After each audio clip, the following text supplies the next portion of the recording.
बिस्मिल्लाहिर्रहमानिर्रहीम। Dear students, अस्सलाम वालेकुम। उम्मीद करता हूँ आप सब खैरियत से होंगे। मैं तमाम स्टूडेंट्स को आज की क्लास में खुशामदीद कहता हूँ। आज हम यूनिट नंबर 5 क्वेश्चन नंबर 3 से ही शुरू करने जा रहे हैं। कल हमने क्वेश्चन नंबर 3 के 8 पार्ट्स किए थे, लेकिन फिर भी इसके 3-4 पार्ट्स रह गए थे। क्वेश्चन नंबर 3 के जो पार्ट्स हम आज करने जा रहे हैं, इनमें हमने क्या करना है कि लेफ्ट हैंड साइड और राइट हैंड साइड को इक्वल प्रूव करना है। ये देखें, वो ए और बी मैट्रिक्स हमें दिए हुए हैं। मैं क्या करूंगा, ए और बी मैट्रिक्स को लेके पहले लेफ्ट हैंड साइड का आंसर निकालूंगा, फिर राइट हैंड साइड का आंसर निकालूंगा। दोनों साइडों का आंसर हमारे पास सेम आना चाहिए। पहले देखें, इस साइड को लेफ्ट हैंड साइड कहते हैं और इस साइड को राइट हैंड साइड कहते हैं। मैं लेफ्ट हैंड साइड ले लेता हूँ। लेफ्ट हैंड साइड में हमने क्या प्रूव करना है, ए प्लस बी ट्रांसपोज निकालना है। ए प्लस बी ट्रांसपोज निकालने के लिए पहले ब्रैकेट के अंदर जो चीज़ आ रही है ए प्लस बी, मैं ए प्लस बी फाइंड कर लेता हूँ। तो ए प्लस बी इक्वल हो जाएगा, पहले ए आ रहा है तो ए मैट्रिक्स लिखेंगे 1 2 3 -1 -2 3 3 4 5। आगे प्लस की साइन आ रही है और बी मैट्रिक्स है। बी मैट्रिक्स हमारे पास है 4 -1 1 1 4 3 3 -3 और -2। अब इन दोनों मैट्रिक्स को मैं ऐड कर लेता हूँ। जब ऐड करेंगे तो देखें 1 + 4 5 हो जाएगा। 2 ये प्लस माइनस -2 -1 1 रह जाएगा। 3 + 1 4। ये देखिए -1 और +1 0 हो जाएगा। -2 + 4 2 रह जाएगा। 3 + 3 6 आ जाएगा। यहाँ भी 3 + 3 6 हो जाएगा। और 4 और -3 4 -3 1 5 -2 3 आ जाएगा। ये हमारे पास ए प्लस बी का आंसर आ गया, ए प्लस बी। अब मैंने क्या करना है, इसका दोनों साइडों पे मैंने ट्रांसपोज ले लेना है।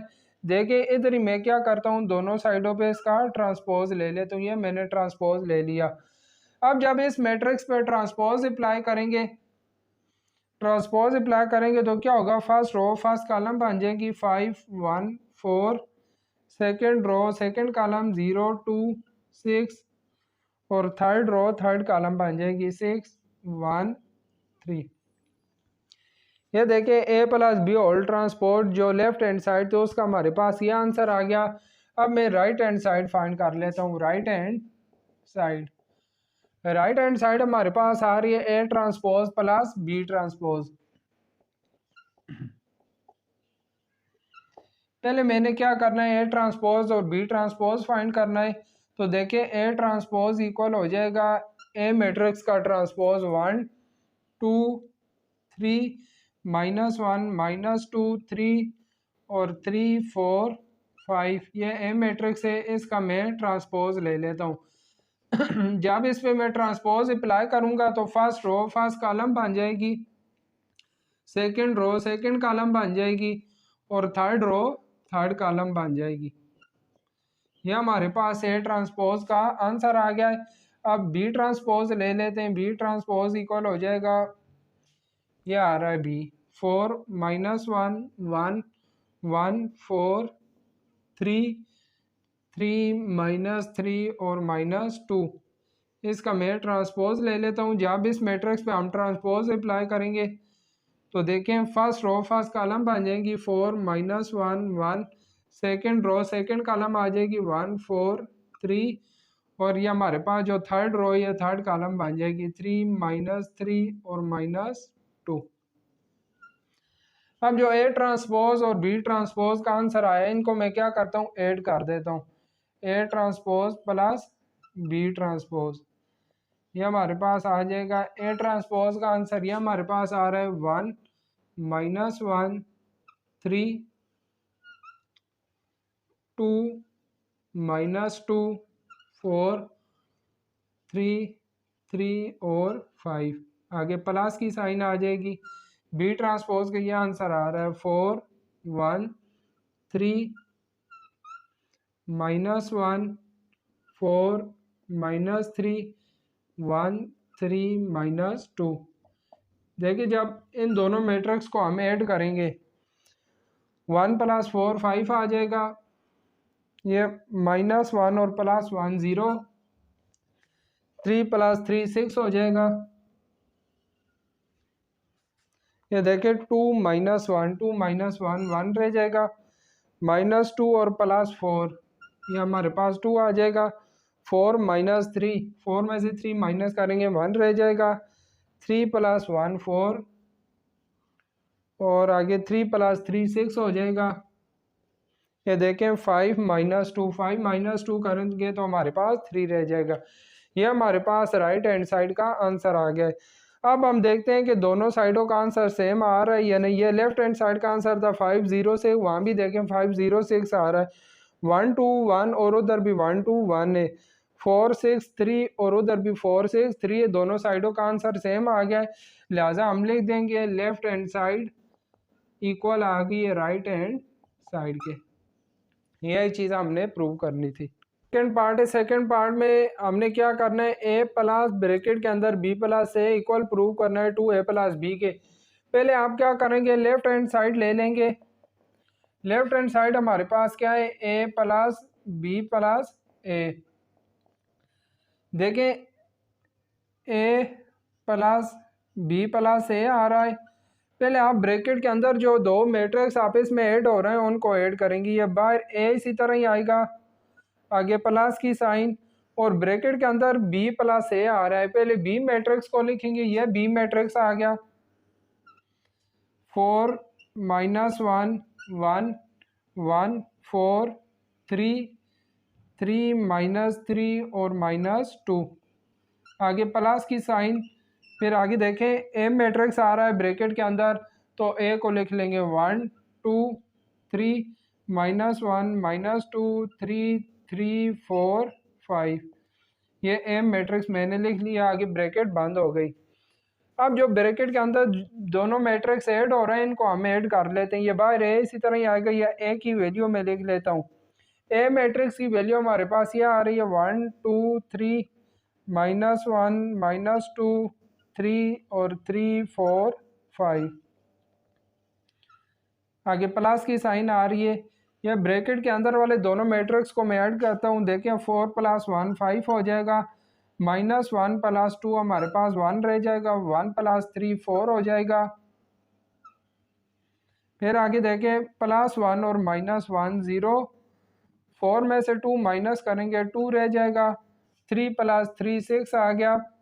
यहाँ भी देखें 3 + 3 6, -3 + 4 1 रह जाएगा, -2 और +5 ये हमारे पास 3 रह जाएगा।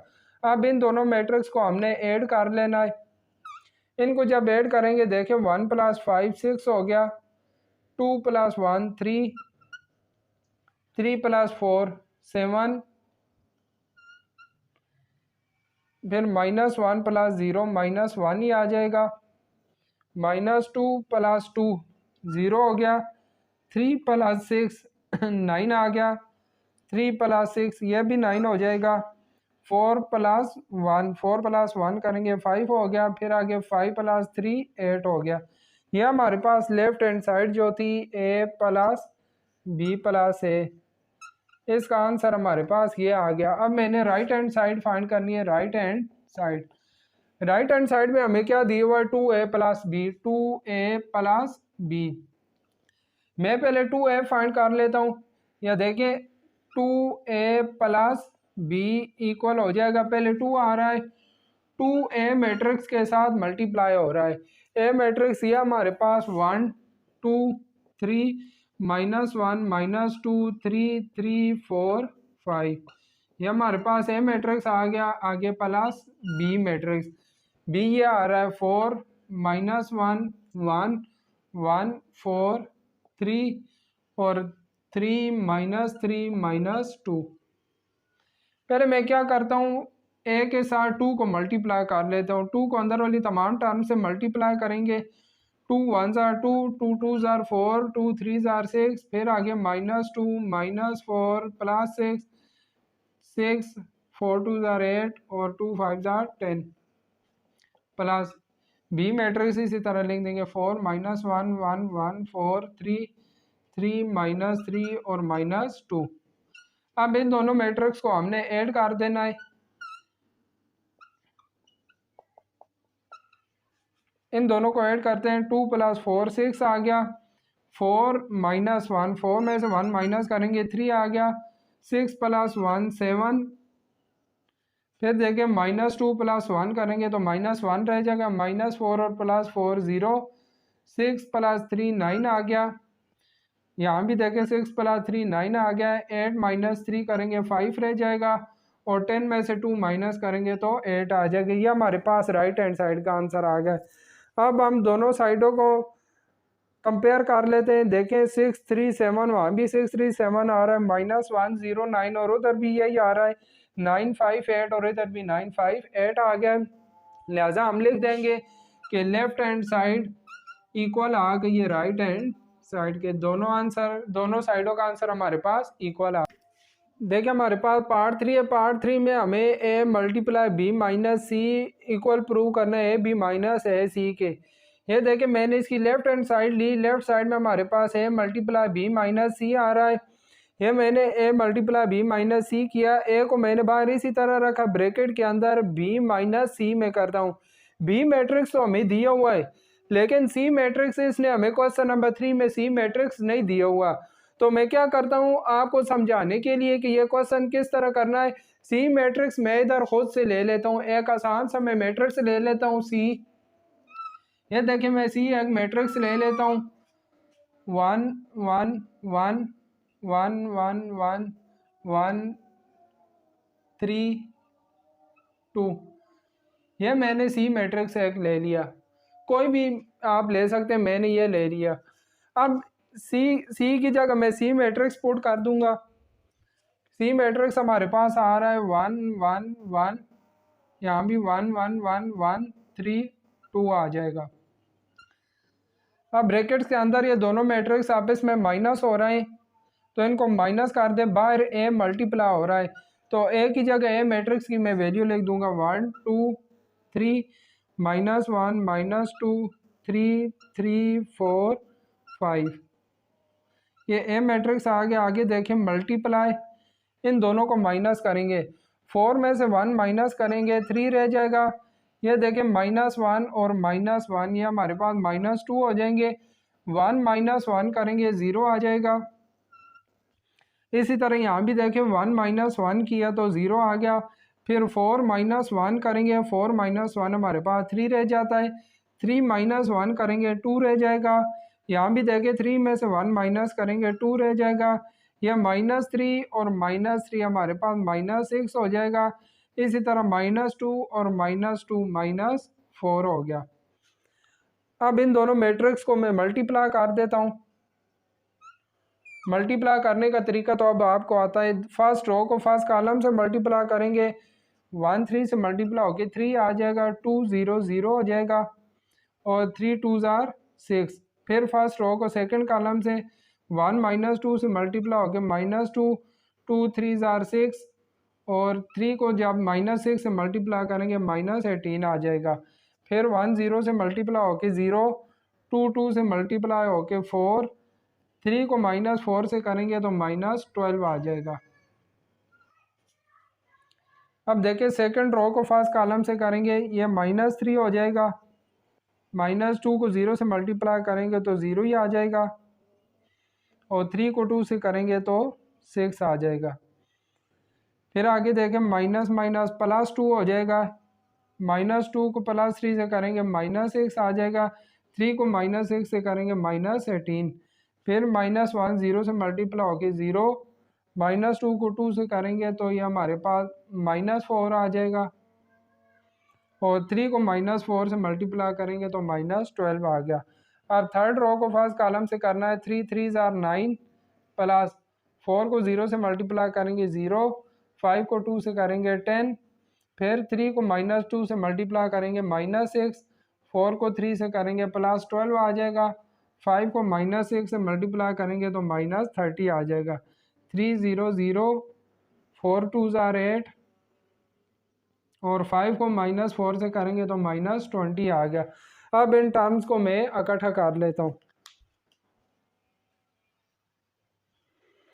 ये देखें मैंने इन टर्म्स को इकट्ठा किया आपस में, तो हमारे पास ये देखें 6 + 3 9 हो गया। इसी तरह अगली दोनों टर्म्स को, इन तीनों टर्म्स को इकट्ठा किया तो -14 आ गया। इस तरह हमने तमाम टर्म्स को इकट्ठा किया तो लेफ्ट हैंड साइड का हमारे पास ये आंसर आ गया है।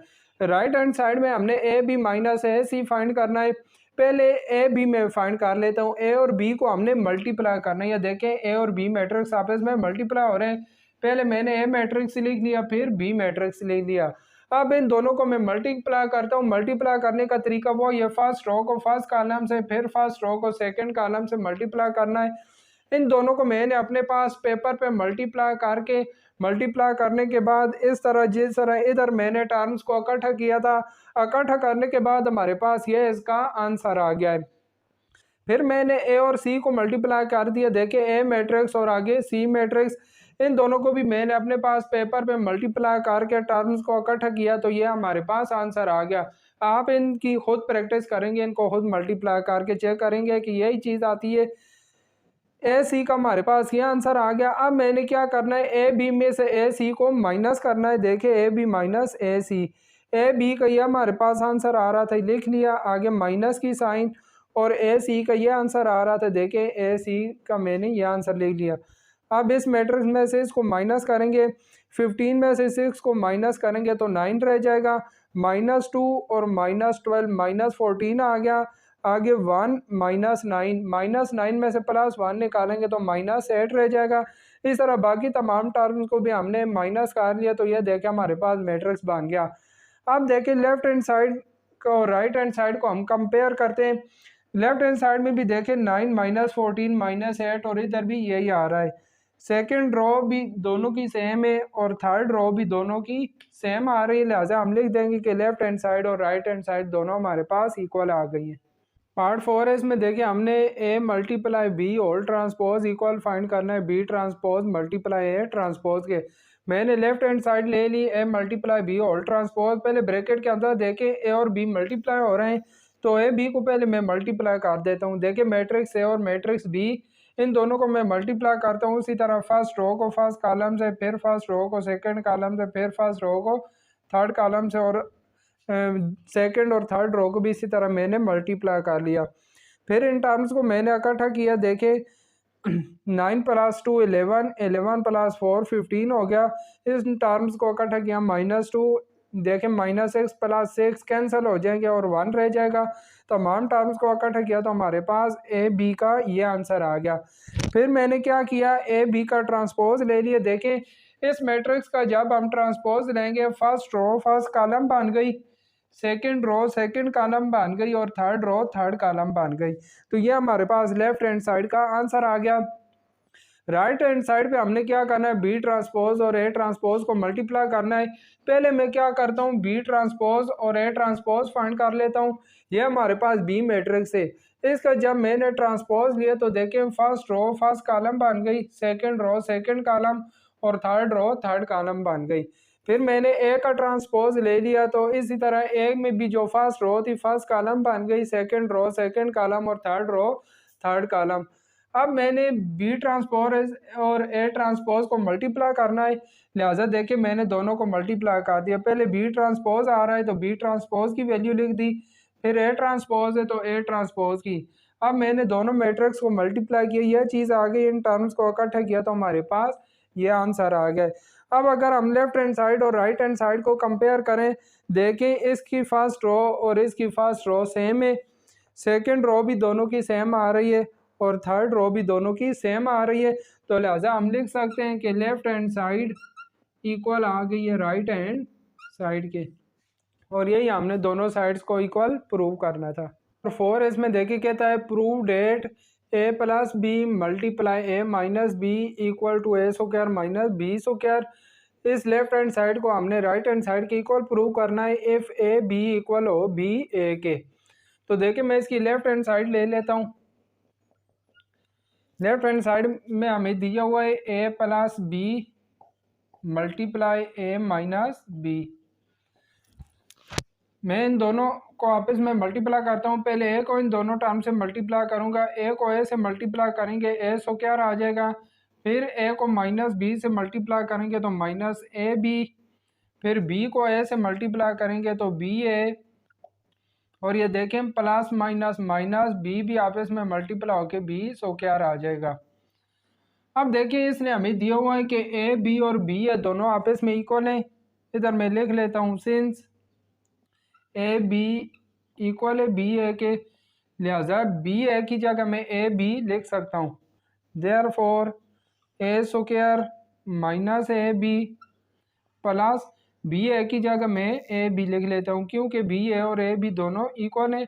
और आगे माइनस बी स्क्वायर। अब देखिए माइनस ए बी और प्लस ए बी दोनों कैंसिल हो जाएंगे, ये दोनों टर्म्स आपस में कैंसिल हो जाएंगी और हमारे पास क्या रह जाएगा, ए स्क्वायर माइनस बी स्क्वायर आ जाएगा। तो देखिए यही चीज़ हमने प्रूव करनी थी, तो ये हमारे पास प्रूव्ड हो गया।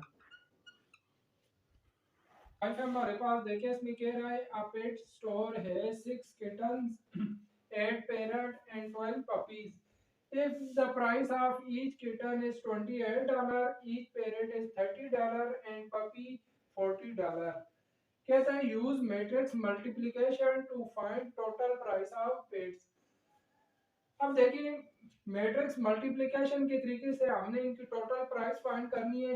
तो ये जो हमें दिए हुए थे पेट्स दिए हुए थे किटन पेरेंट्स और पपीज, इनके लिए मैंने अलग मैट्रिक्स बना लिया है जिनमें इनकी तादाद दी हुई है, क्वांटिटी इनकी तादाद दी हुई है। और दूसरा मैंने अलग मैट्रिक्स बना लिया जिनमें इनकी प्राइस दी हुई है। देखिए प्राइस के लिए मैंने अलग मैट्रिक्स बना लिया। ये हमें किटन की $28 दी हुई थी, पेरेंट्स के लिए $30 और पपीज के लिए $40 प्राइस दी हुई थी। देखिए मैंने लिख दिया प्राइस हमें डॉलर में दी हुई है। अब मैं क्या करता हूँ, टोटल प्राइस मैंने फाइंड करनी है, तो टोटल प्राइस फाइंड करने के लिए मैं दोनों मैट्रिक्स को मल्टीप्लाई कर देता हूँ। टोटल प्राइस हमारे पास इक्वल होगी ए मल्टीप्लाई बी। मैट्रिक्स ए और बी को मैं आपस में मल्टीप्लाई कर देता हूँ। मैट्रिक्स ए हमारे पास 6 8 12 मल्टीप्लाई मैट्रिक्स बी हमारे पास 28 30 एंड 40। मल्टीप्लाई करने का तरीका आपको आता है, उसी तरह हमने मल्टीप्लाई करना है फर्स्ट रो को फर्स्ट कॉलम से। फर्स्ट रो को फर्स्ट कॉलम से मल्टीप्लाई करेंगे, 6 28 से मल्टीप्लाई हो जाएगा, 6 मल्टीप्लाई 28 आगे प्लस 8 मल्टीप्लाई 30 फिर आगे प्लस की साइन और 12 मल्टीप्लाई 40 हो जाएगा।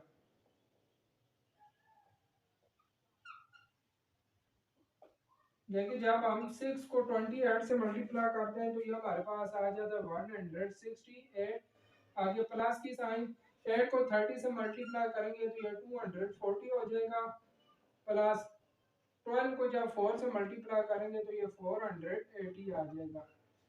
और जब हम इन तीनों क्वांटिटीज को ऐड करेंगे तो जो हमारे पास टोटल प्राइस है वो आ जाएगी 888। तो हम लिख देंगे कि हमारे पास जो टोटल प्राइस है, टोटल प्राइस हमारे पास आ गई $888। ये हमारे पास इन पेट्स की टोटल प्राइस फाइंड होगी। इसमें कहता है attendance for the first 3 football games of the season describe in table. ये हमें टेबल दिया हुआ है।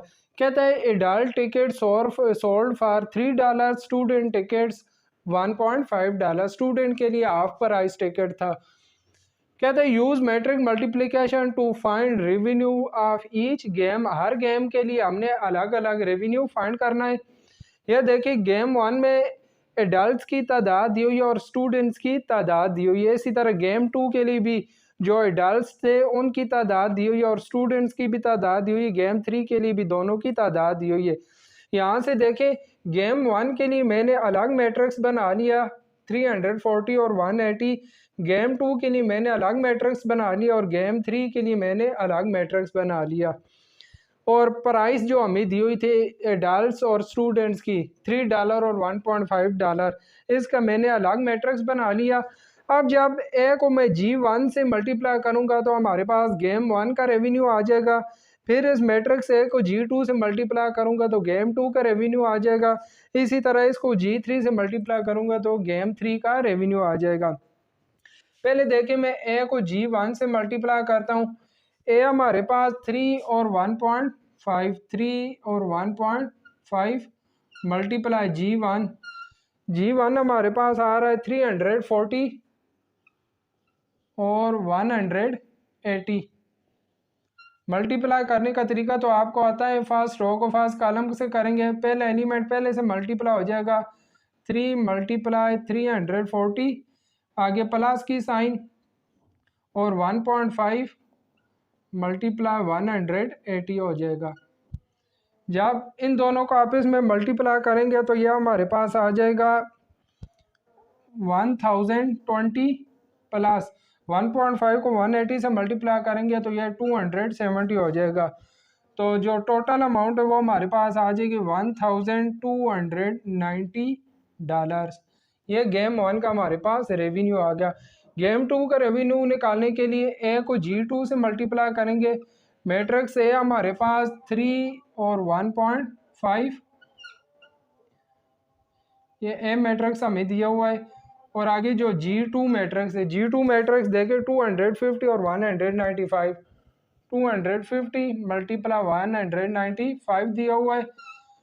दोनों मैट्रिक्स को मैं मल्टीप्लाई कर देता हूँ तो देखें 3 250 से मल्टीप्लाई होगा, आगे प्लस की साइन और 1.5 मल्टीप्लाई 195 आ गया। जब इन दोनों टर्म्स को मल्टीप्लाई करेंगे तो यह हमारे पास 750 प्लस 195 को 1.5 से मल्टीप्लाई करेंगे तो 292.5 आ जाएगा। जब इन दोनों टर्म्स को ऐड करेंगे तो टोटल अमाउंट हमारे पास $1042.5 आ जाएगी। यह गेम 2 का रेवेन्यू आ गया। अब गेम 3 का रेवेन्यू निकालने के लिए ए को G3 से मल्टीप्लाई कर देते हैं। ए वही हमारे पास 3 और 1.5 और G3 हमारे पास आ रहा है जी 300 और 220, 300 और 220। यह G3 हमारे पास आ गया। दोनों को मल्टीप्लाई कर देते हैं। 3 मल्टीप्लाई 300 प्लस 1.5 मल्टीप्लाई 220। जब इन दोनों को मल्टीप्लाई करेंगे तो ये हमारे पास 900 हो जाएगा, प्लस 220 को 1.5 से मल्टीप्लाई करेंगे तो 330 आ जाएगा। दोनों टर्म्स को ऐड करेंगे तो ये हमारे पास $1230 आ गया। यह हमारे पास गेम 3 का रेवेन्यू आ गया। तो देखिए गेम 1 का रेवेन्यू, गेम 2 का रेवेन्यू और गेम 3 का रेवेन्यू हमने फाइंड कर लिया। 7 है हमारे पास, इसमें कह रहा है let a represent the price of products XYZ। ये हमारे पास प्राइस दी हुई है, कोई भी 3 चीज़ें XYZ की हमारे पास ये प्राइस दी हुई है। कहते हैं 15% price are suggested to be increase. Price increase कितनी करनी है? 15% करनी है। कहता है by what scalar a can be multiply to obtain new price. कहता है ए को किस से मल्टीप्लाई करेंगे कि हमारे पास इन प्रोडक्ट्स की न्यू प्राइस आ जाएगी। देखिए अभी जो हमें प्राइस ऑफ प्रोडक्ट्स दी हुई है वो ए दी हुई है, हमने इंक्रीज कितनी करनी है? 15% ऑफ ए। जो अभी मौजूदा प्राइस है उसका हमने 15% इंक्रीज करना है। तो देखिए हम देखते हैं कि ए का 15% कितना बनता है। मैं क्या करता हूँ, ए को 15% से मल्टीप्लाई कर देता हूँ तो ये हमारे पास हो जाएगा ए मल्टीप्लाई, परसेंट की साइन हटा के हम इसको 100 से डिवाइड कर देंगे।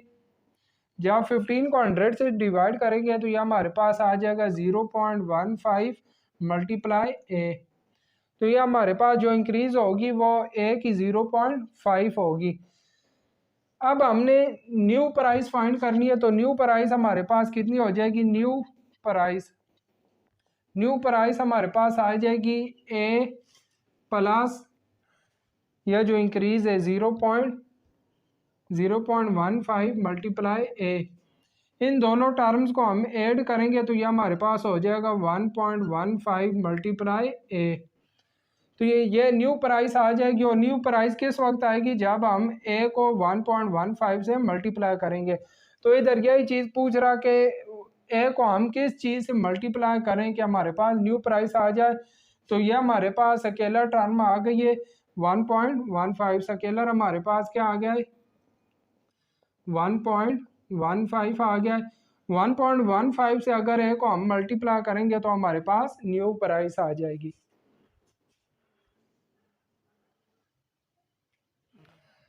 देखिए हमारे पास क्वेश्चन नंबर 8 है। ये क्वेश्चन नंबर 8 यूनिट नंबर 5 की जो सेल असेसमेंट एक्सरसाइज है इसका लास्ट क्वेश्चन है। इस क्वेश्चन में हमें कहता है कि एक आदमी है, उसकी 3 बर्गर शॉप्स हैं। उसने उन शॉप्स के नाम रखे हुए बेरन 1, बेरन 2 और बेरन 3। यह जो बेरन 1 है, बेरन 1 पे रोज़ाना की जो सेल है, फ्राइज़ की सेल 500 है, बर्गर 150 सेल होते हैं और सॉफ्ट ड्रिंक 300 सेल होती हैं रोज़ाना की। और जो बेरन 2 है, बेरन 2 पे फ्राइज़ 900 सेल होते हैं, बर्गर 440 और सॉफ्ट ड्रिंक्स 830। फिर बेरन 3 पे फ्राइज़ की सेल 700 है, बर्गर की सेल 580 है और सॉफ्ट ड्रिंक की सेल 1200 है। फिर देखिए उसने आगे हमें फ्राइज़ की प्राइस भी दी हुई है। फ्राइज़ की जो प्राइस है $0.92 है, बर्गर की प्राइस $1.54 है और एक सॉफ्ट ड्रिंक्स की जो प्राइस है $0.58 है। कहता है उस आदमी की जो तीनों शॉप्स हैं, उन शॉप से उसकी रोज़ाना की इनकम कितनी आती है। तो पहले देखें हम बेरन 1 की इनकम अलग निकालेंगे, बेरन 2 की इनकम अलग निकालेंगे और बेरन 3 की इनकम अलग। फिर उन तीनों को ऐड करके हम उसकी टोटल इनकम निकाल लेंगे। ये जो बेरन 1 की सेल है रोज़ाना की, इसको मैं मैट्रिक्स B1 का नाम दे देता हूँ। यह हमारे पास B1 मैट्रिक्स हो जाएगा। यह जो बेरन 2 की रोज़ाना की सेल है, इसको मैं B2 मैट्रिक्स का नाम दे देता हूँ और यह हमारे पास B3 मैट्रिक्स आ जाएगा। ये मैंने 3 अलग अलग मैट्रिक्स बना लिए, B1, B2, B3। ये हमें इन चीज़ों की प्राइस दी हुई है। पहले मैं क्या करूँगा, B1 को P से मल्टीप्लाई करूँगा तो हमारी जो बेरन 1 की रोज़ाना की इनकम है वो आ जाएगी। तो मैं क्या करता हूँ, B1 मल्टीप्लाई P कर देता हूँ।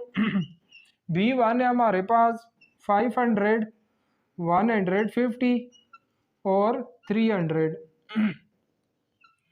इसको मैं P से मल्टीप्लाई कर देता हूँ। P हमारे पास आ रहा है 0.92, 1.54 एंड 0.58।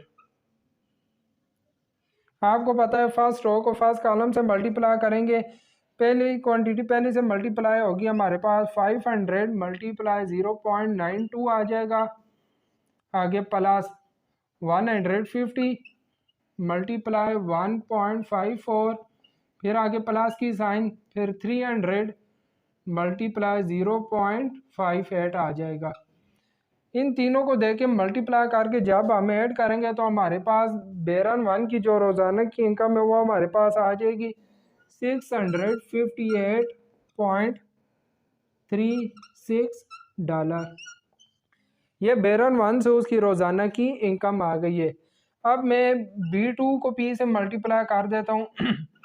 B2 देखे हमारे पास आ रहा है 900, 440 एंड 830।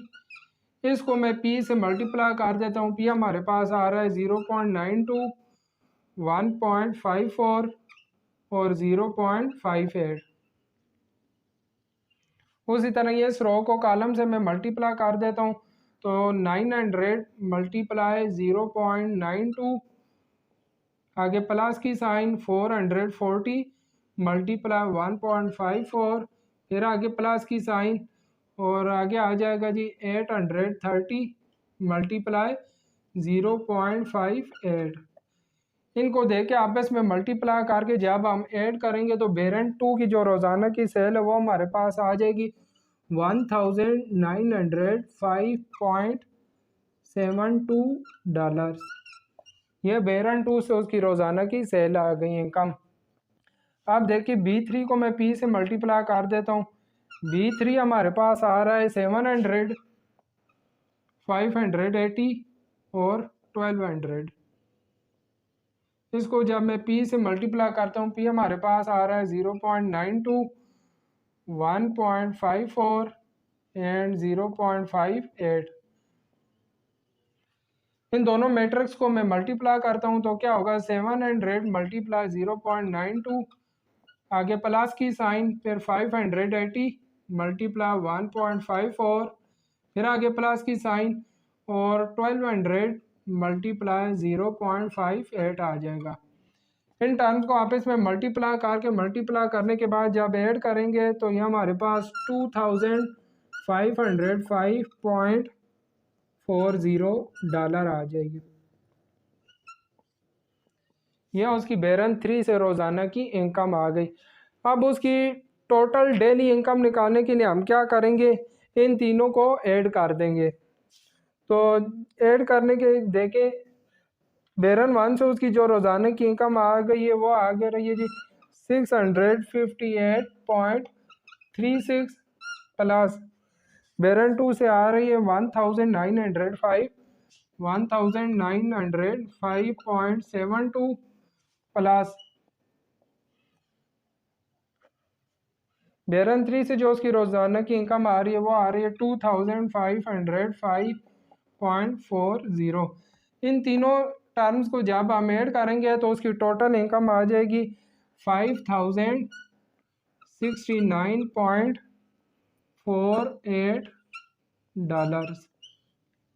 ये उसकी तीनों बैरन से रोज़ाना की इनकम आ जाएगी 5069.48। पहले अलग अलग इनकम निकाली, बैरन 1 की अलग इनकम निकाली, बैरन 2 की अलग और बैरन 3 की अलग इनकम। फिर इन तीनों की इनकम को हमने ऐड कर दिया तो उसकी डेली की टोटल इनकम हमारे पास आ गई। तो यह क्वेश्चन नंबर 8 हमारा यूनिट नंबर 5 का लास्ट क्वेश्चन था। इसी के साथ ही हमारा यूनिट नंबर 5 कंप्लीट हो गया है। उम्मीद करता हूँ कि आप सबको ये यूनिट समझ आ गया होगा, बहुत इजी था। इसमें मैट्रिक्स वाले क्वेश्चन थे, मैट्रिक्स आपने पहले 9-10 में भी किए हुए हैं। आप इसकी प्रैक्टिस ज़रूर करना ताकि आपको अच्छी तरीके से तैयार हो जाए। तो इंशाल्लाह नेक्स्ट चैप्टर नंबर 6 में मुलाकात होगी। तब तक के लिए अपना ख्याल रखिएगा। अल्लाह हाफिज़।